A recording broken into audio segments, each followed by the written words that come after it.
Hello everyone, আজকে আমি শোল মাছ রান্না করব। 700 ওজনের শোল মাছটা ছিল। আমি এটা প্রথমে কেটে নিয়েছি, ভালো করে ধুয়ে পরিষ্কার করে নিয়েছি। এবার নুন হলুদ মাখিয়ে দেবো। এরপর একটু সামান্য সর্ষের তেল দিয়ে দেবো যাতে এস্টে গন্ধটা চলে যায়।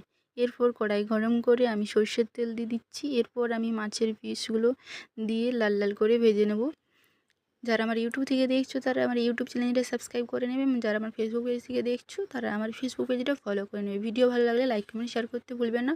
আর কার কার শোল মাছ খেতে ভালো লাগে অবশ্যই কমেন্ট করো। আমার তো শোল মাছ খেতে দারুণ লাগে। এরপর আমার মাছের পিসগুলো ভাজা হয়ে গেছে, আমি এরকম একটু হালকাভাবে ভেজেছি। তারপর মাছটা তুলে নেব। সেই তেলের মধ্যে আমি দিয়ে দিচ্ছি তেজপাতা, আর গোটা জিরা, আর গোটা লঙ্কা ফড়ং হিসাবে। যেহেতু আমি এটা শোল মাছের ঝোল রান্না করব, তাই আমি আলু দিয়ে করব। আলুটা আমি দিয়ে দিচ্ছি। এর মধ্যে একটা টমেটো আর পেঁয়াজ কেটে রেখেছিলাম, সেটা দিয়ে একটু লাল লাল করে ভেজে নেব। তারপর আদা রসুন বাটা দিয়ে দেবো। তারপর একটু নেড়ে হলুদ গুঁড়ো, লঙ্কা গুঁড়ো, জিরা গুঁড়ো দিয়ে কষিয়ে নেব। কষা হয়ে গেলে আমি জল দিয়ে দেব।